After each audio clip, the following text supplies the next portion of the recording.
આગળ વાત કરીએ તો અંકલેશ્વરની પાનેલી જીઆઈડીસીમાં આગની ઘટના. સલ્ફર મિલ કંપનીમાં આગ લાગતા દોડધામ મચી ગઈ.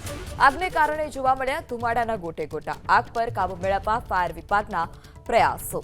ત્યારે પાનોલી જીઆઈડીસીમાં આ આગની ઘટના છે. સલ્ફર મિલ કંપનીમાં આગ લાગી. આગને કારણે આસપાસના વિસ્તારમાં પણ અફરાતફરીનો માહોલ સર્જાયો. અત્યારે 12:30ની આસપાસ સ્પ્રે ડ્રાયરમાં પ્રક્રિયા દરમિયાન ચાલુ પ્લાન્ટમાં પ્રક્રિયા દરમિયાન થોડો ફાયર થયો હતો.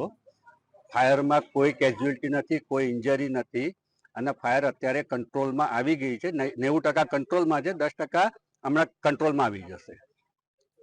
ફાયર ટેન્ડર એક બોલાવેલું છે અને બાકીની કંપનીની ફાયરની ટીમ છે, ERT ટીમ, એ વર્ક કરી રહી છે. અત્યારે શું પ્રોડક્શનનું કામ ચાલતું છે? અમારું સલ્ફર બેઝ ફર્ટિલાઇઝરનું પ્રોડક્શન ચાલુ છે અને એ જ પ્રોડક્શન ચાલતું હોય છે.